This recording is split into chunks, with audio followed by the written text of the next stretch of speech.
You're watching Agribusiness, ang agri-show na siksik sa impormasyon at kaalaman para sa ating mga magsasaka at mga negosyanteng bumubuhay sa iba't ibang industriya ng Pilipinas.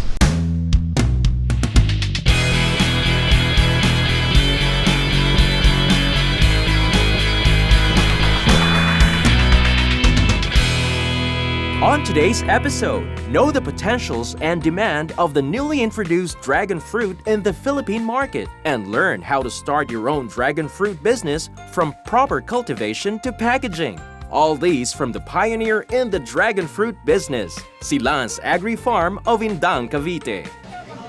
Oranges, grapes, pears, and many other fruits are known to us Filipinos. Pero sa laki ng kalupaan, marami pang prutas ang maaari pa nating itanim. Isa na rito ang dragon fruit na maaari nating pagkakitaan.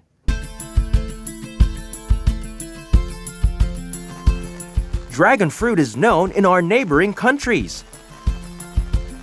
In the Philippines, this is a relatively new fruit that was introduced to the market. Mostly nagsimula ng Mexico at yung ibang lugar.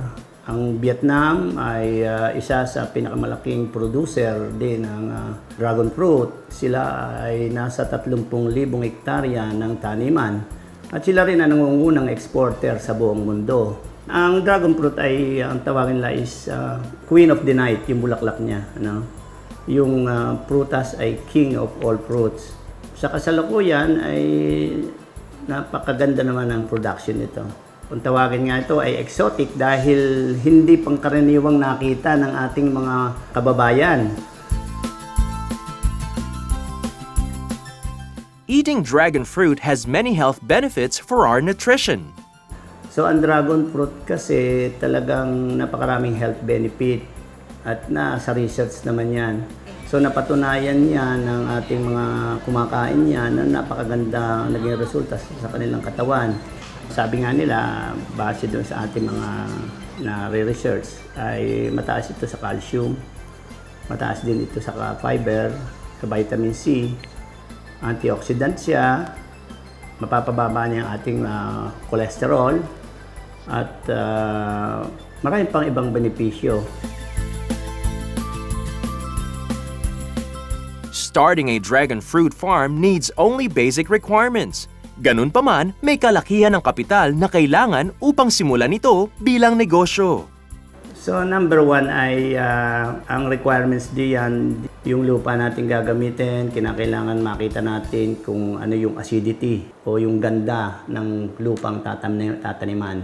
Ngunit kahit malaki ang kapital, madali namang kumita agad dahil sa harvesting maaring mabawi ang mga ipinundar, matapos ang una hanggang ikalawang harvest. Unlike other fruits, ay ang advantage nito ay talagang siyang pinipitasan mo siya ng halos 5 hanggang 6 na buwan.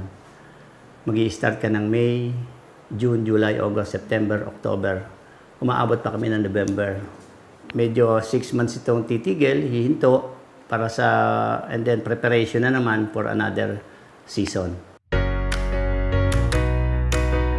High maintenance man, lumalaki naman ang demand ng dragon fruit sa merkado. Napakalaki ng demand. Ang demand nito sa merkado, lalo na sa ngayon ay natuto na silang kumain ng dragon fruit.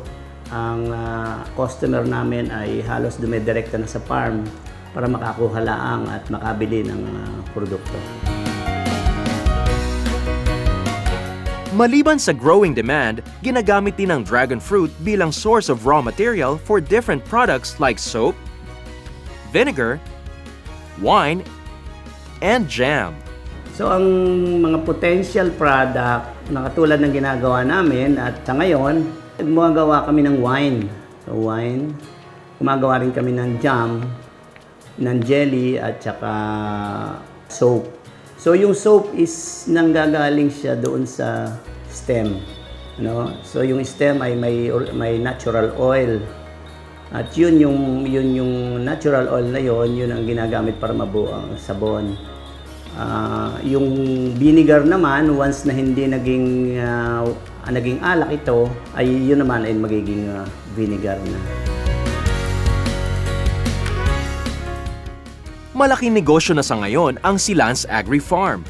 For 15 years, si Lance Agri Farm has established itself as a successful and leading dragon fruit farm in the country.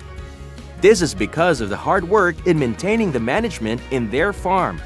Maigi nilang tinututukan ang kanilang dragon fruit business.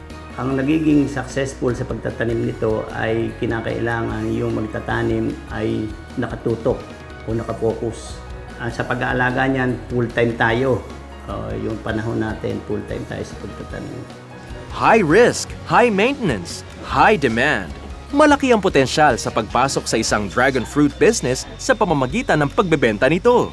Sa pagtingin din sa iba pang opportunities gaya ng pagpoproseso nito bilang raw material ng ibang produkto, maaaring madagdagan pa ang kita nyo.